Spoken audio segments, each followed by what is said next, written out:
2026 বিশ্বকাপের ফাইনাল মঞ্চ, কোটি কোটি চোখ টিভি পর্দায় আটকে আছে। ম্যাচের ভাগ্য ঝুলে আছে একটাই প্রশ্নের উপর, ব্রাজিলের হয়ে সেই মুহূর্তে গোলটা কী করবে। এই প্রশ্নটাই যত দিন যাচ্ছে ততই গভীর হচ্ছে ব্রাজিল জাতীয় দলের জন্য। বিশ্বকাপ যত কাছে আসছে, ব্রাজিলের সামনে সবচেয়ে বড় ধাঁধা এখন আর ডিফেন্স বা মিডফিল্ড নয়, বরং সেই ঐতিহ্যবাহী নাম্বার 9 পজিশন। নেইমার নিঃসন্দেহে ব্রাজিলের হৃদস্পন্দন, দলের মুখ, প্রজন্মের আইকন, কিন্তু বাস্তবতা হল 2026 বিশ্বকাপের সময় নেইমার ঠিক কোন অবস্থায় থাকবেন, তার শরীর কতটা সাপোর্ট দেবে, বড় ম্যাচে তিনি কত মিনিট খেলতে পারবেন, এসব প্রশ্নের কোনো নিশ্চিত উত্তর নেই। শুধু আবেগ বা তারকা খ্যাতির উপর ভর করে আর বিশ্বকাপ জেতা যায় না, এই কঠিন সত্যটা এখন ব্রাজিল ফুটবলও মেনে নিতে শুরু করেছে।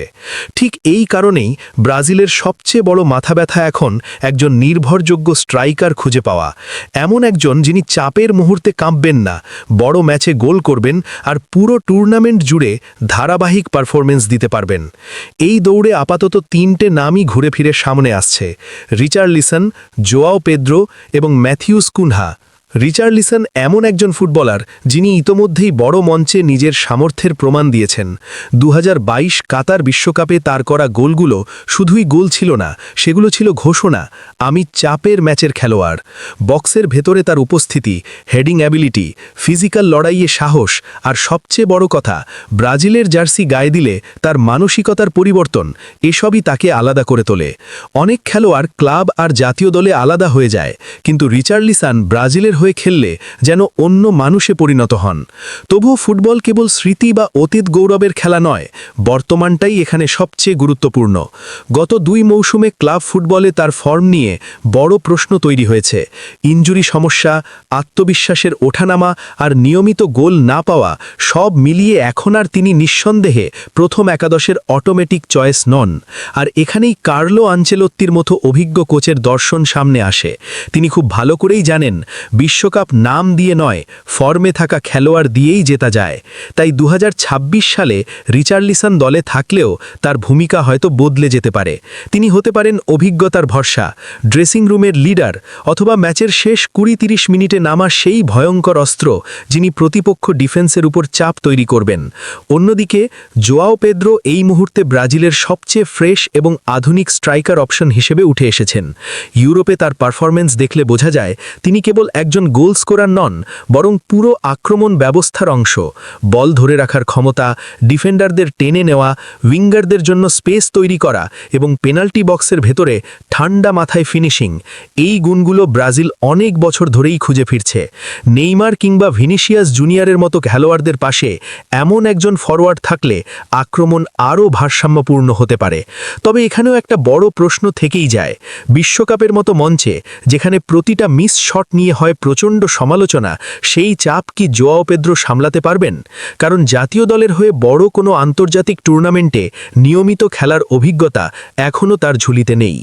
বিশ্বকাপ মানেই আলাদা মানসিক লেভেল, যেখানে প্রতিটি মুহূর্তে মিডিয়া, সমর্থক আর ইতিহাসের ভার কাঁধে নিয়ে খেলতে হয়। তবুও আনচেলত্তি যদি নতুন প্রজন্মের ওপর আস্থা রাখেন, তাহলে জোয়াও পেদ্রো হতে পারেন 2026 বিশ্বকাপের সেই ব্রেকআউট স্টার, যিনি পুরো টুর্নামেন্টে নিজের নাম প্রতিষ্ঠা করবেন। আর তৃতীয় অপশন ম্যাথিউস কুনহা। তিনি একটু ভিন্ন ধাঁচের খেলোয়াড়। তিনি পুরোপুরি ক্লাসিক নাম্বার 9 নন, আবার খাঁটি উইঙ্গারও নন, বরং তিনি এমন একজন ফুটবলার যিনি মাঝ মাঠে নেমে খেলতে পারেন, হাই প্রেসিং করেন, লিঙ্ক আপ প্লেতে কার্যকর ভূমিকা রাখেন এবং টিম স্ট্রাকচারের ভেতরে খুব স্মার্টলি মানিয়ে যান। কার্লো আনচেলত্তির মতো কোচরা সাধারণত এই ধরনের মাল্টিফাংশনাল খেলোয়াড়ই পছন্দ করেন, যারা শুধু গোল করার দায়িত্ব নেন না, বরং পুরো আক্রমণ ব্যবস্থাকে সচল রাখেন। কুনহার মুভমেন্টের কারণে অন্য খেলোয়াড়দের স্পেস পায়, উইঙ্গাররা বেশি স্বাধীনতা পায়, মিডফিল্ড থেকে রান করার সুযোগ তৈরি হয়। তবে এখানেও সেই চিরাচরিত প্রশ্ন, তিনি কি নিয়মিত গোল দিতে পারবেন? কারণ ব্রাজিলের বর্তমান সবচেয়ে বড় সমস্যা এখনও গোল মিস করা। আনচেলত্তির দর্শন অনুযায়ী তিনি কখনোই একজন স্ট্রাইকারের ওপর পুরো গোলের দায়িত্ব চাপিয়ে দেন না। তার ট্যাকটিক্সে উইঙ্গার, মিডফিল্ডার আর স্ট্রাইকার সবাই মিলে স্কোরবোর্ডে অবদান রাখে। ঠিক এই কারণেই 2026 বিশ্বকাপে আমরা হয়তো এমন এক ব্রাজিলকে দেখব যেখানে ম্যাচের পরিস্থিতি অনুযায়ী স্ট্রাইকার বদলাবে, চাপের ম্যাচে রিচার্লিসনের অভিজ্ঞতা কাজে লাগবে, ফর্মের কারণে জোয়াও পেড্রো পেতে পারেন শুরুর একাদশের সুযোগ, আর টেকনিক্যাল ও ট্যাকটিক্যাল ম্যাচে কুনহা হয়ে উঠতে পারেন গুরুত্বপূর্ণ অপশন। শেষ পর্যন্ত বাস্তবতা একটাই, ব্রাজিলের গোল সমস্যা কোনো একজন সুপারস্টার একা এসে সমাধান করে দেবে না। সঠিক কম্বিনেশন, সেরা ফর্মে থাকা খেলোয়াড়দের বেছে নেওয়া আর কার্লো আনচেলত্তির অভিজ্ঞতা ও পরিকল্পনাই ঠিক করে দেবে 2026 বিশ্বকাপে ব্রাজিল কত দূর যেতে পারে।